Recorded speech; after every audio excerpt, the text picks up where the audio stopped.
আয় ঠিক করে কাজগুলো কর। ওয়ান্ডি, আমি আপনার মেয়েকে কিনতে চাই।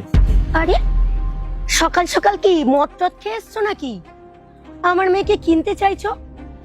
হ্যাঁ, আমি ঠিকই বলছি। আরে শোনো, আমার মেয়ে আমার সোনার আন্ডা। বাড়ি বাড়ি কাজ করে মাসে 400 টাকা করে এনে দেয়, বুঝলে? ভেবে দেখুন, আমি কিন্তু আপনার মেয়ের জন্য উপযুক্ত মূল্য দিতে রাজি আছি। কি সব বলছো তুমি? কি মূল্য দেবে? 1,00,000 টাকা দিতে রাজি আছি। 1,00,000 টাকায়? 1,00,000 টাকায় কি হবে? আমার মেয়ে সারা বছর কাজ করে 1,00,000 টাকা এনে দেবে। আমার কি ফায়দা তাতে? মা, এগুলো কি বলছো? হাই, একদম চুপ কর, চুপ কর। আমি কথা বলছি, ওর সঙ্গে কথা বলছি, তুই চুপ কর একদম। আচ্ছা, 1,00,000 টাকা আপনার কাছে কম হয়ে যাচ্ছে, তাই তো? ঠিক আছে, আমি 2,00,000 টাকা দিচ্ছি। থাক বাবু, ছাড়ো ওসব বলো না, আমি মেয়ে দেবো না। আচ্ছা ঠিক আছে, এতে আরো 3,00,000 টাকা আছে, আর এই 2,00,000 টাকা, টোটাল 5,00,000 টাকা দিচ্ছি। ঠিক আছে, আমি রাজি আছি। মা, তুমি এগুলো কি করছো?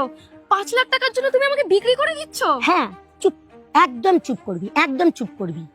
শোন, তোকে এখন বিয়ে দিতে গেলে আমায় 5,00,000 টাকা দিতে হবে, আর এখন আমার 5,00,000 টাকা আসছে। একদম খুশিতে জীবন কাটাবো। মা, আমি তোমার সব কথা শুনবো মা, আমি তোমার সব কাজ করে দেবো। যা মা, নিয়ে যান, না আমি রাজি আছি, যাও যা যা। কি আন্টি, টাকা সব ঠিক আছে তো? হ্যাঁ হ্যাঁ, ঠিক আছে, ঠিক আছে, যা যাও, নিয়ে যাও, নিয়ে যাও, যা চুপ, যা চল। যা যা। কেন করলে তুমি এসব? কি পেলে তুমি এসব করে? শোনো শোনো, আমি কোনো খারাপ লোক না। আর আমি তোমাকে কেন এনেছি জানো?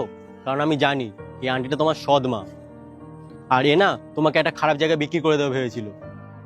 আর আমি না তোমাকে মনে মনে অনেকটা ভালোবেসে ফেলেছি, কারণ আমি এখান থেকে যখনই যাওয়া আসা করতাম না তোমাকে দেখতাম, আর আমি ভাবলাম একটা সৎ মেয়ের ভালো করে নিই। কি বলছো তুমি এসব? সত্যি? হ্যাঁ, আমি তোমাকে অনেকটা ভালোবেসে ফেলেছি।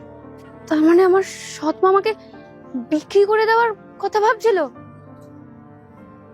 এই জন্যই আমাকে এত খাটায়, আমার উপর এত অত্যাচার করে, কিন্তু তুমি আমাকে এসে বাঁচালে। তো তুমি কি আমার সাথে যেতে চাও? হ্যাঁ, আমি তোমার সাথে যেতে প্রস্তুত।